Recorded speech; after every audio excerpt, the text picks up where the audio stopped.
as a school community, there was two fundamental issues. The staff didn't have a great understanding of the terminology, so we've done a bit of staff training around that, and I think that's improved a lot. And also within a social ed context as well, pupils are far more familiar in terms of the wellbeing indicators and what they mean. But the next stage, I suppose, was about how we begin to attribute some sort of like grade or score to it, because there was really very little assessment against these indicators unless it was a pupil who was maybe in receipt of like quite a substantial amount of support and there was an analysis being done, but usually that was ultimately at a multi-agency level and it was to get social work involved.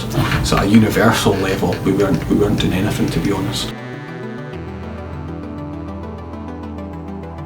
I think definitely the guidance staff that were trialling it got a far better understanding of pupils that were in their care, and what certainly came out of it was that sometimes you might have an inkling, you might have just a wee gut, instinct that there's something not going quite right, or you receive a police report that would suggest that there's maybe a further conversation should happen with that pupil, but guidance staff sometimes were a wee bit uncomfortable having these conversations, because some people would see that as prying into people's personal lives or asking questions that really had nothing to do with the school environment.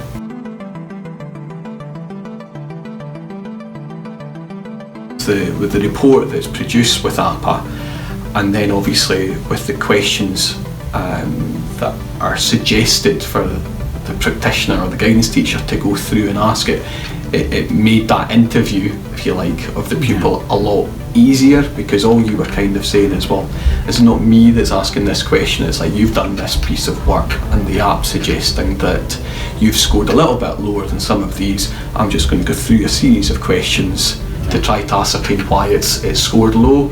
So it allowed people maybe a gentler intro into having these bigger, harder conversations.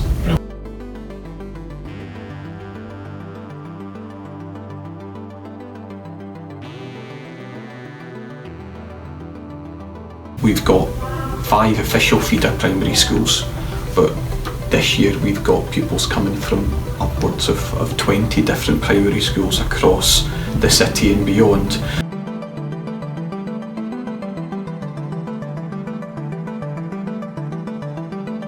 Between first and third year, individuals can change drastically. So to have a baseline, I suppose, established when they're in S1 and then to review it a couple of years later was something that we were keen on. And again, it's that next transition into the senior phase of school as well.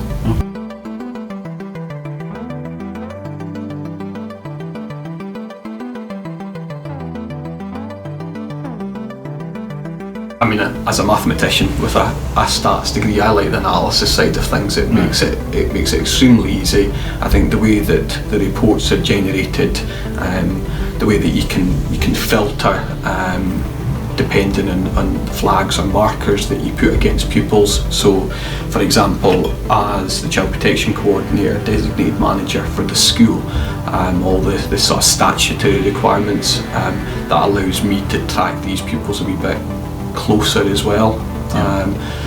But the other thing is that, doing a questionnaire of any description and getting 210 or 180, that's our year groups, getting all these results all at once can be quite daunting. So by looking at a specific indicator and then by filtering by red compared to amber or green allows us just to get straight to the pupils that might require a wee bit of intervention. Okay.